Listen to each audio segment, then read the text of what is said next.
গান শোনা হালাল না হারাম? আরো আসতে বলেন, হালাল না হারাম? বসেন বসেন, বলতেছি আমি বলতেছি আমি বলতেছি, বসেন। হ্যাঁ,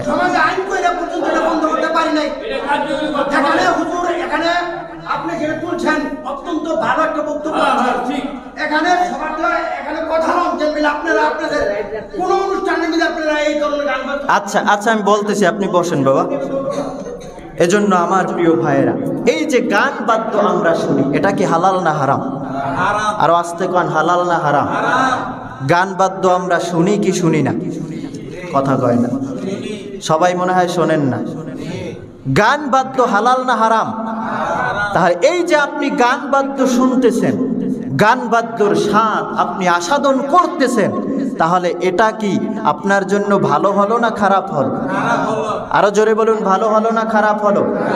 কেমন খারাপ হলো? আমাদের এই সমাজের, আমাদের দেশের বিভিন্ন বিয়ের অনুষ্ঠানে দেখা যায় যে গান বাদ্য ছাড়া বিয়ে মনে হয় শুদ্ধই হয় না। আছে না নাই? কথা কন, আছে না নাই? মনে হয় কি আল্লাহ তাআলা বিয়ে শুদ্ধ হওয়ার শর্তের জন্য গান বাদ্য অবধারিত, আবশ্যক করে দিয়েছেন। গান বাদ্য না করলে মনে হয় বিয়ে শুদ্ধ হবে না, বিষয়টি এমন। কিন্তু আমাদের সমাজের দিকে তাকালে মনে হয় যে বিয়েতে সুন্নতে খতনা, সুন্নতি একটি বিষয়। বিয়ে মনে হয় এটাই এমনভাবে গান বাদ্য বাজানো হয়, ডেক সেট এনে গান বাজানো হয়, মনে হয় এই বিয়েটা শুদ্ধ হওয়ার জন্য গান বাজনাকে আল্লাহ তাআলা শর্ত করে দিয়েছেন। এমন মনে হয় না? কথা কন না কেন? এমন মনে হয়? হয়। কিন্তু আমাদের এই যে গান বাদ্যের কারণে আমাদের দেশের অধিকাংশ বিয়া শুদ্ধই হয় না। কি হয় না? এখন এই কথা বললে তো বলবেন, হুজুর আমাকে এটা লাগবে না। আপনি গান বাদ্য বিয়েতে আপনি বাজান, ডেক সেট এনে বাজান, কিন্তু এই বিবাহে গান বাদ্য বাজানোর মাসালা যদি আপনি শোনেন, তাইলে আর হুজুর ভালো না। বাংলাদেশের অধিকাংশ জায়গার অধিকাংশ বিয়েই শুদ্ধ হয় না। এর বিশেষ কারণ কি? সেখানে গান বাদ্য বাজানো হয়, মহিলা এনে নাচ গান করানো হয়, ডিজে পার্টি করা হয়। এই কারণে এই বিয়া শুদ্ধ হয় না। এটা আমার কথা না, চার মাযহাবের চারজন বড় বড় ইমাম, ইমাম আবু হানিফা রহিমাহুল্লাহ হানাফি মাযহাব, শাফি মাযহাব, হাম্বলি মাযহাব, মালিকি মাযহাব, চার মাযহাবের ইমামের একই মত। তারা বলেছে কদ ইন আকাদাল ইজমাউ আলা আন্না সিমাআতাল গিনা ফিসকুন ওয়াল জুলুসা ফি মাজলিসিহা নিফাকুন ওয়াত তালাদ্দুযা বিহা কুফরুন। বলুন না নাউযুবিল্লাহ। আর একটু জোরে বলুন নাউযুবিল্লাহ। এই যে গান বাদ্য বাজানো হয়, গান বাদ্য বাজানোর ব্যাপারে চার ইমাম একই মত পোষণ করেছেন। কয় ইমাম? চার ইমাম একই মত পোষণ করেছেন। তারা বলেছেন যে এই যে গান বাদ্য, এটা শোনা হারাম। কি হালাল না হারাম? আরো জোরে বলুন, হালাল না হারাম? গান বাদ্য শোনা হালাল না হারাম?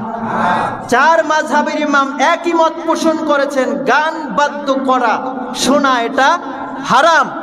এবং বলেছেন এই যে গান বাদ্যের মজলিসে যে ব্যক্তি যায়, যেখানে গান বাদ্য করা হয়, ওই মজলিসের ভিতরে যে ব্যক্তি যায়, ওই ব্যক্তি মুনাফিক হয়ে যায়। কি হয়? সবাই বলেন, কি হয়? মুনাফিক। এবং চার ইমাম একই মত পোষণ করেছেন যে গান বাদ্য যারা শুনে এবং গান বাদ্য শুনে স্বাদ আস্বাদন করে, স্বাদ উপভোগ করে, করে কি করে না? কথা কন না কেন? করে কি করে না? গান গায়, সাথে সাথে নাচে না? এটা কি খারাপ লাগে দেখা নাচে, নাকি ভালো লাগে অন্তরে এই জন্য নাচে? কথা কয় না। মজা লাগে না খারাপ লাগে? মজা লাগে, স্বাদ উপভোগ করে। তিনি তালে তালে তাল দিচ্ছে। যদি কেউ এই গান শোনার পরে স্বাদ উপভোগ করে, চার মাযহাবের চার ইমাম বলেছে যারা এই গান শুনে স্বাদ আস্বাদন করে, স্বাদ উপভোগ করে, ওই লোকগুলো কাফের হয়ে যায়। সুবহানাল্লাহ বলবেন না নাউযুবিল্লাহ বলবেন? কি হয়ে যায়? কথা কন না কেন? কি হয়ে যায়?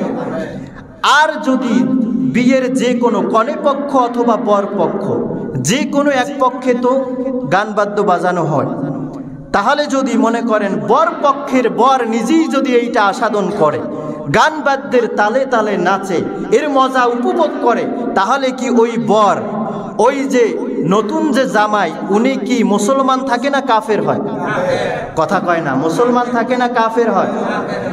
আর যদি মেয়ে গান নাও শুনে থাকে, মেয়ে গানের স্বাদ উপভোগ নাও করে থাকে, তাহলে ওই যে ছেলে কাফের হয়েছে, এখন ওই মুসলিম মেয়ের সাথে ছেলের কোনোদিন বিবাহ সম্ভব?